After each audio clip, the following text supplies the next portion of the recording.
Thanks, Don. All right, so how'd it go with the question? Where have you had opportunity to pull back the curtain? A couple examples I was thinking of this week. One of the fun ones I got to do one time was I was riding the ferry with our family, and we got to go up and see how the bridge operations on the ferries work. That was super cool, just to kind of see the behind the scenes stuff of this is actually how this massive ship gets controlled. Another time that I got to pull back the curtain on something that kind of freaked me out a little bit. First time I got to change my tires. And a friend of mine who's a mechanic helped me with this, and he showed me how my brakes work. That freaked me out. It's like, this is all there is that stops me when I'm going 100 kilometers an hour? Like, that's it? That's not right, you know? Anyways, he said, trust the engineering, Dave. Just trust the engineering. Anyways, another time was, I had opportunity a couple of different times to meet authors that I've enjoyed reading their books. And that was sort of a mixed bag because, man, they were not at all what I expected them to be after reading the things that they had written. So, when we pull back the curtain, depending on what you find, you may experience something that's a really cool experience of getting to see how things actually function that you think are really amazing, or it can lead to pretty deep disappointment, and somewhere probably in between as well. But in the season of Lent, one of the things that we've wanted to do, and Lent is that 40-day season leading up to Easter, where we focus on the person and significance of what Jesus did on our behalf. But it gives us an opportunity to take a peek behind the curtain of Jesus' life and consider how big a deal it was that he actually came to do what he did on the cross for us. Now, at the beginning of this season of Lent, we started this series off with a story about a blind man who encountered Jesus, and Jesus asked him, "What do you want me to do for you?" And he said, "I want to see." And in that message, we gave you the opportunity to pray to Jesus, I want to see. In this season of Lent, I just want to see more of who you are. And I hope that you have been leaning into that prayer and how Jesus has been answering that, because today we're going to step into it a little bit more. We're going to see Jesus talk to his disciples about 3 different small vignettes that all speak to pulling back the curtain to see what's really going on, that there is more than meets the eye to these circumstances. And so we're going to do that with a widow's gift, a preacher's persona, and also a little riddle that Jesus is going to tell really about himself. And we're going to do those in reverse order because that's the way that Mark actually writes about them. So if you have your Bibles here this morning, or you want to grab one out of the racks in front of you, we'll be in Mark chapter 12 and the latter part of that chapter. I'll have it on the screen to follow along as well. But we're going to start in verse 35 to 37. So while Jesus was teaching in the temple court, he asked, "Why do the teachers of the law say that the Messiah is the son of David?" David himself, speaking by the Holy Spirit, declared, "The Lord said to my Lord, 'Sit at my right hand until I put your enemies under your feet.'" David himself calls him Lord. How then can he be his son? The large crowd listened to him with delight. All right, well, just quick setting note for where we are in the story. The last number of days of Jesus' life, he has been walking around the temple courts and teaching his disciples, teaching the people who are there. He did a big sign thing where he tossed some tables over and disturbed the peace for a while. And he has been interacting with the religious leaders who have been questioning Jesus, who have been asking him about his authority, what gave him the right to tear apart the temple in the way he did. They've been trying to trick him in his words so that they could accuse him of something and have him arrested. They've been getting really ticked off at Jesus as he's been hanging out in the temple. And here, what we see Jesus do is Jesus now challenges the theology of a specific subset of the religious leaders called the teachers of the law, theological experts. And Jesus is coming after them to challenge their theology, to challenge them about what it is that they understand about God's Messiah. The Messiah was the one that God was going to send to make all things new and right, in the world. He was the one that was prophesied about in the Old Testament. And Jesus says, hey, you guys who actually are teaching the people, you've got it wrong about who the Messiah is. So what was it that the religious leaders saw about the Messiah that Jesus is trying to correct? Well, the thing in this text that seems to stand out is that they believed that the Messiah was going to be a descendant of King David. King David, who was the guy who was sort of the king in charge of Israel during its golden age. Really the time of David and his son Solomon was the golden age of Israel. So whenever Israel thought about the good times, they thought about the reign of King David. And so the Messiah was one who was going to be a descendant of David. That's what the religious leaders, the teachers of the law, believed. And they actually had good biblical reason to believe that. It's rooted in a couple of things. Number one, in the covenant that God made with David. This is what God said through the prophet Nathan. The Lord declares to you, David, that the Lord himself will establish a house for you. When your days are over and you rest with your ancestors, I will raise up your offspring to succeed you, your own flesh and blood, and I will establish his kingdom. This is talking about Solomon specifically in the short term. He is the one who will build a house for my name, which ended up being the temple, and I will establish the throne of his kingdom forever. So, in David's line, immediately there was going to be Solomon, but even still, from that line, God was going to establish a throne forever. David would always have a descendant sitting on the throne over the nation of Israel. Now, that's an idea that also gets picked up by the prophet. So the prophets spoke into the time of Israel when they were really disobeying the Lord, not doing a good job, and ultimately got sent away into exile because of their rebellion. And so, in the prophets, as Israel now has been kicked out of their land, they don't really have a king reigning over them anymore. The prophets looked and said, don't worry, from David's line, God is going to again establish a king. What it says in Jeremiah 23, the days are coming, declares the Lord, when I will raise up for David a righteous branch, a king who will reign wisely and do what is just and right in the land. An expectation that even though they've rebelled, they're out of their land, God is going to restore things again through one who he will send in the line of David. In Isaiah chapter 9, this is a text we often read at Christmas. Of the greatness of his government and peace there will be no end, this Messiah. He will reign on David's throne and over his kingdom, establishing and upholding it with justice and righteousness from that time on and forever. The zeal of the Lord Almighty will accomplish this.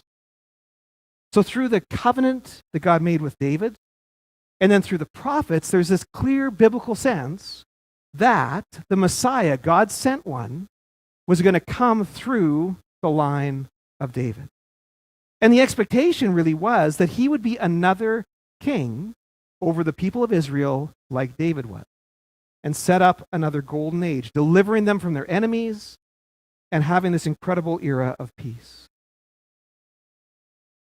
But Jesus decides to pull back the curtain on that expectation, to pull back the curtain on that belief, to show that the Messiah, which actually refers to himself, is more than simply another king in someone's line. And to do that, he quotes from another Old Testament text, Psalm 110. That's where that little quote that we read comes from. And first, what Jesus does is he points to the clever wordplay that happens in that psalm, indicating that the Messiah will be a king not just like David was, and not just in David's line, but actually a king who will be also over David, something more than David was. And this is how he quotes it. He says, David himself, speaking by the Holy Spirit, so this is an inspired statement that David made, declared, the Lord, that is God, said to my Lord, the Messiah, sit at my right hand until I put your enemies under your feet. So God said to this Messiah, who is also David's Lord. You catch that? So the Messiah is one who is over David, even though he's supposed to be from David. He's supposed to be junior to David as a descendant, but he's actually over him in terms of his authority.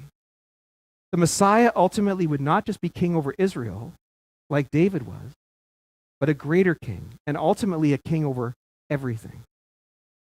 But there's more. There's actually more in this psalm.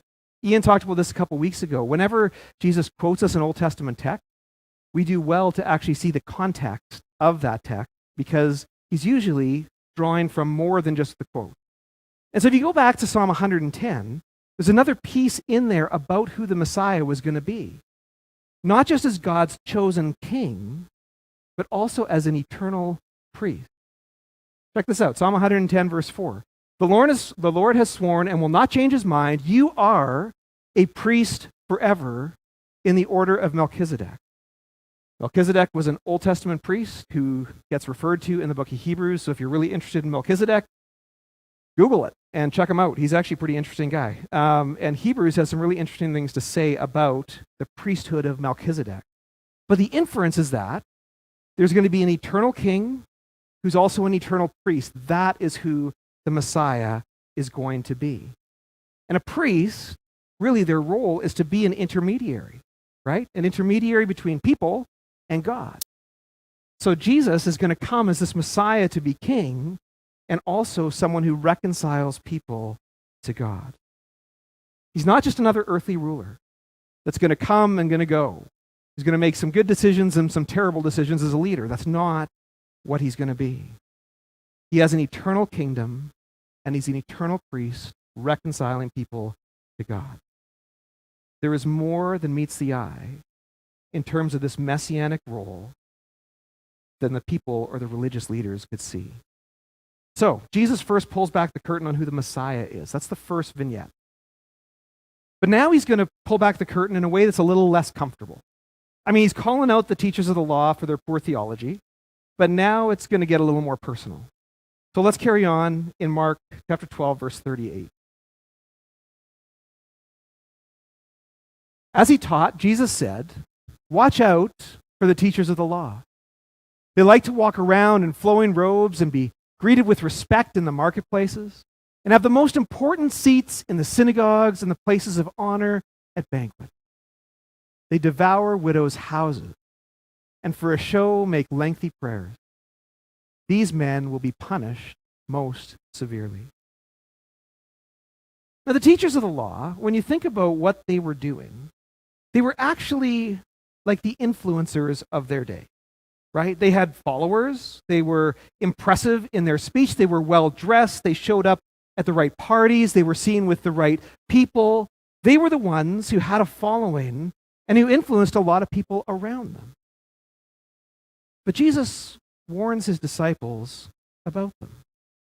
And when Jesus pulls back the curtain on the teachers of the law and their behavior, this feels a little more like a Wizard of Oz moment, right? Of this big impressive thing, and when you pull back the curtain, it's just this dude with a microphone and some levers, you know? He exposes the heart of what they were really about. And it was not good. Well, their social profiles all looked great. They had great pictures. They had great things they said on there. Things looked really amazing about who these guys were. What was under the surface of that was certainly not good. They were basically doing these things not because they actually came from their heart or were good things that way, but they were doing these things for show. And behind that, were actually not living in a way that was consistent with the heart of God. Even going to the point of exploiting the poor and the vulnerable and the marginalized. As Jesus says, they devoured widows' houses. Those who were the most vulnerable in that society. Now, just wanting to look good may have scored some points with people. Just as in our day, people who look good online can score all sorts of points with us. But God knows what's really going on. He has been watching. And Jesus wants his disciples, he wants us to take notice of this. That those who look good are not always worthy of imitation. All right, there's one last moment, one last vignette that Jesus pulls back the curtain on that we want to look at today. And what we're doing in this last one is moving from a group that had lots and lots of influence to a person who had basically none. And so let's read starting in verse 41. Jesus sat down opposite the place where the offerings were put and watched the crowd putting their money into the temple treasury. Many rich people threw in large amounts, but a poor widow came and put in 2 very small copper coins, worth only a few cents. Calling his disciples to him, Jesus said, "Truly I tell you, this poor widow has put more into the treasury than all the others. They all gave out of their wealth, but she, out of her poverty, put in everything, all she had to live on." So Jesus and his disciples still hanging out at the temple, doing kind of a fun thing, just doing some people watching while they're there. And they were sitting at a place where Jesus could see what people were putting into the temple offering plate. This is a pretty public thing. This is not exactly how we do giving within the church. Here it's much more private thing, and there's places to put stuff where people won't see what you give. It's between you and God. But at the temple, people could actually see what was being done. And similar to those teachers of the law who did things for show, some of those who were wealthy were putting in large donations and wanting to be seen as doing so, wanting to be noticed for what they gave. Now, in contrast to those extravagant gifts given that were maybe given to elevate someone's status among the people, there's this poor widow who comes along, and she throws in 2 small copper coins. Now, these copper coins were likely lepta, or lepton, as a singular, with each coin being worth, it says a few cents in the English translation, or in their terminology, but 1/128th of a denarius. So that clears it right up. So basically, what this meant was, if you were a day laborer and you went out and worked for a whole day, what you would get paid, basically these 2 lepta were worth, well, 1 lepton was worth about 6 minutes of a day's laboring wage. 6 minutes of work. This was worth, in terms of dollar value and in terms of status, this was worth nothing. Effectively nothing. And yet, it's not the big gifts that catch Jesus' attention. It's this widow's gift. And it catches his attention so much that he calls his disciples over. He's like, guys, come here. Check this out. Look what this widow did. What has looked like such an insignificant offering. There's more here than meets the eye. So Jesus pulls back the curtain because he wants the disciples to see what's actually going on. And instead of focusing on the face value of the offering that was made, Jesus instead focuses on the degree of sacrifice that the offering cost. The big gifts, the gifts that looked unbelievably massive, like big donations to the children's hospital that get people's name on them, and they're like huge donations. That kind of donation didn't cost these rich people much of anything in terms of their overall wealth. That was just pocket change to throw that in. Whereas for this widow, she has given everything of herself. All that she had to live on is now no longer in her possession, but it's in the offering plate. Her gift is far greater by the measure of the sacrifice it cost. Now, there is a great lesson, I think, to be learned here in terms of sacrificial generosity, but there's actually more here going on in the story than meets the eye, right? There's more happening here. And I think there's a reason Mark has positioned this story, why he saw fit to retell this story right at this moment. So let's step back just a little bit and put the pieces together to understand what it is that's going on here. So think about this in context. Jesus has been hanging out at the temple now for several days and having a bit of a rough go of it in some way. He's been experiencing the questions and the judgments of the religious leaders, even to a point of them trying to trip him up in his words so they can have reason to arrest him and ultimately execute him. And just think about how sucky that would be, because you got these religious leaders who are trying to trip you up when you know their hypocrisy. Like, these are terrible people, and they're the ones judging you. That's the place Jesus has been in for days, with these religious leaders who care more about their own privilege than the needs of the people. And now Jesus sees this poor widow. Incidentally, I don't know if you noticed in the text, but one of the damning charges against those guys was that they devour widows' houses. How did she get to be so poor? But he sees this poor widow who's not giving out of the plenty that she has to be noticed, but she's offering all she's got, her very life, to God. There was way more to her simple offering than the 2 coins that they saw in front of them. It was a stunning, loving act of sacrifice. And maybe that's what Jesus really noticed. Maybe because he identified with that. Identified with this widow and her sacrificial gift. Because Jesus as Messiah hasn't just come to be another victorious military king in the line of David. He hasn't just come to sprinkle some gifts onto the people of Israel out of the abundance he has as king of the universe.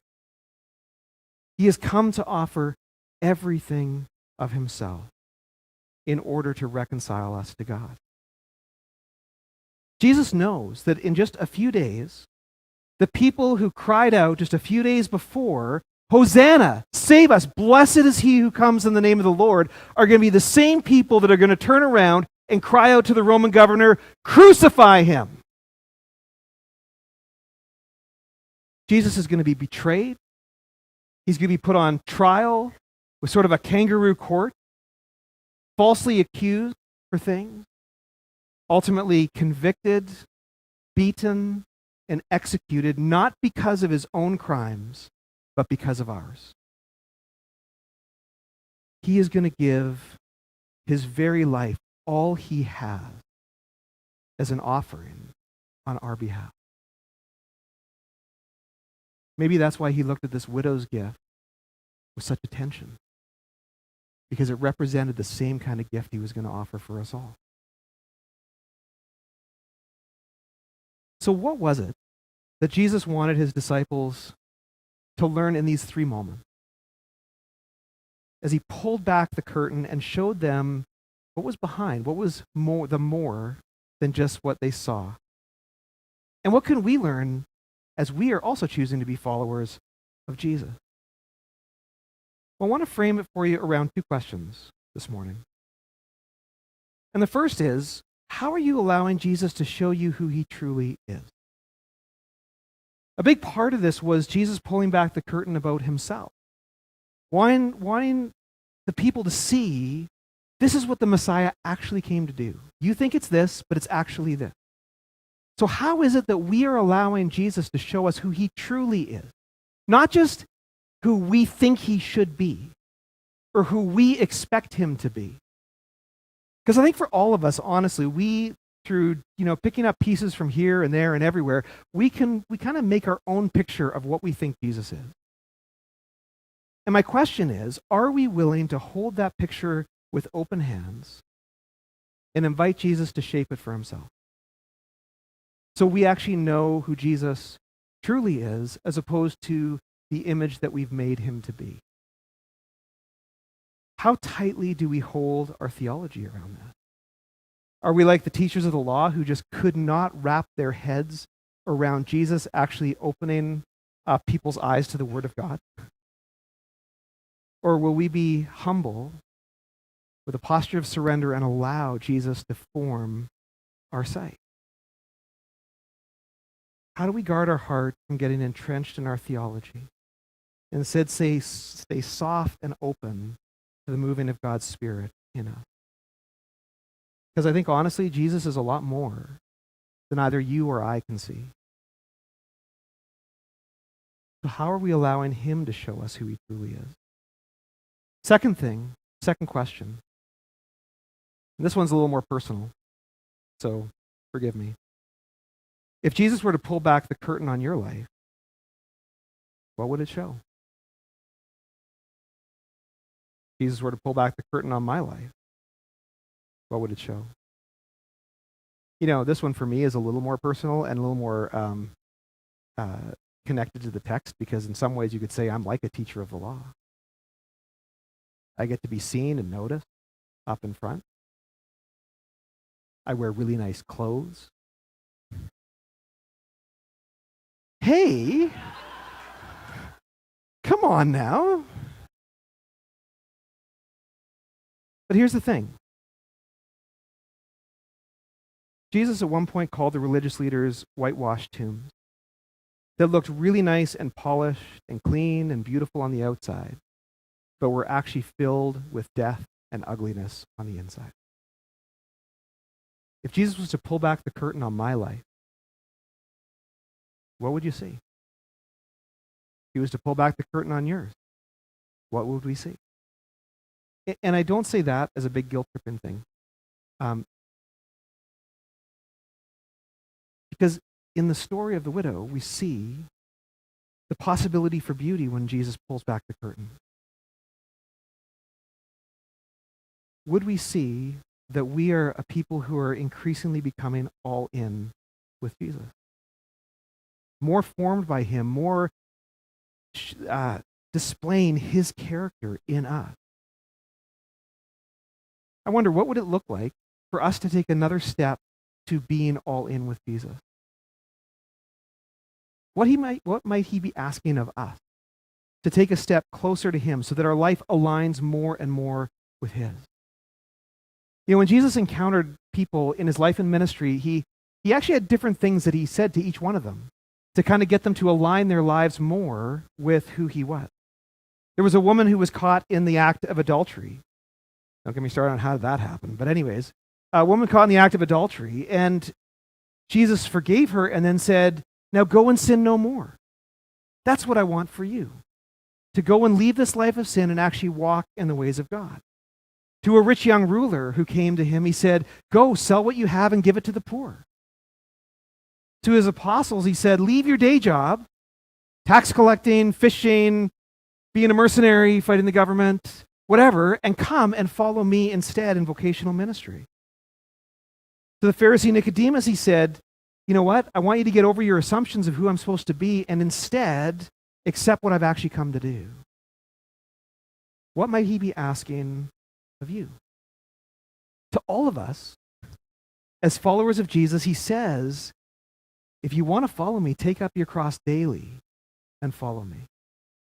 There's a part of following Jesus that requires us to die to some part of who we are. Not the good parts of who we are, really, but the parts that are held out in opposition to what God actually wants for us. And are we willing to let those things go? So if Jesus were to pull back the curtain on our life, what would it show?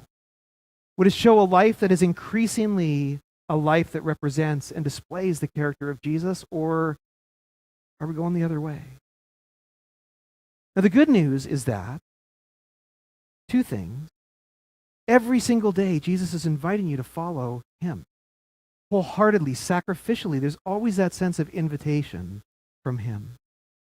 And the other part of the good news is that no matter what is behind the curtain in our lives, his sacrifice and grace is enough that it paid the debt. All we have to do is acknowledge it to him to be forgiven and live in new life. So as we consider what that looks like for us, as we consider what it maybe means for us to, see Jesus for who he is, and also maybe allow him to pull back the curtain and invite us to take a deeper step with him. Let's take some time to respond to him this morning, church. To wrestle with that, to spend a bit of time just talking with Jesus about what he's asking of us today. So I want to invite the teams who are leading us during our time of response to come up at this point. And let me just talk you through the things that we're going to be doing during this time of response. So what we always do during this time of response is come to the Lord's table. The table is set for us every week, and it's set with the bread that represents Jesus' body that was nailed to the cross to pay that atoning death on our behalf. And it's also set with the juice that represents his blood that was poured out from his wounds from his beating and also his execution. That blood that actually is the reconciling blood to bring us back into right relationship with God again. And so as we come to this table, we celebrate what Jesus has done for us, that he paid the debt of all the stuff that's behind the curtain of our life. He paid that on our behalf. We come to remember that and to encounter Jesus at this table, to meet with him. And maybe as you're coming up to the table to receive the bread and the juice and you're holding on to it, carrying it back to your seat, and you're just sitting with it for a minute, maybe that's the place to have the conversation with Jesus.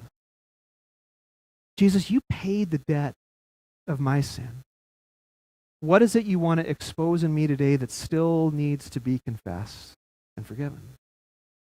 Or what would it mean, Jesus, for me to take a step deeper all in with you? But take this opportunity when you have the elements in your hands to have that conversation with Jesus. Just practically, once you've received the bread and the juice, just take it back to your seat, and when you're ready, feel free to eat and drink. If you need gluten-free bread, that's the one in the glass dish in the center of the plate. If you don't need gluten-free bread, please don't take it. Take the other bread that's around it. We also have our prayer room open, and Richard and Angie are in there and would love to pray with you. And maybe it is to ask Jesus, where is he calling you to be all in? Or maybe it's just a surrender to him, or you have some other need you want to bring to him today. They would love to pray with you. The way our prayer room works is if they're praying with someone in the room, please just grab one of the reserved seats just outside the room. When that person comes out, the next person goes in. That also lets our other prayer team members know if we have a lot of people waiting, another prayer team can come and help and pray for you there. So feel free to head over there at any point during our time of response. One of the other things we do in response is we give. Because, and this is not something that, we give because we're compelled by some sense of guilt. We're actually compelled by the generosity of God towards us to participate in his kingdom work, to give an offering that's pleasing to him. We don't send our ushers around the worship center anymore to collect that, but there are boxes at the back.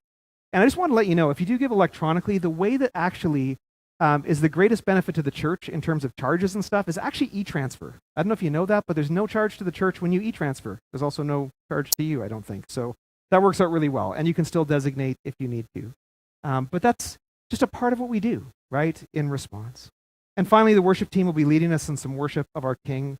And we just invite you to stand and sing along with them as we take this time with Jesus, wrestling with him in response. So church, why don't you stand and let's take this time with our King.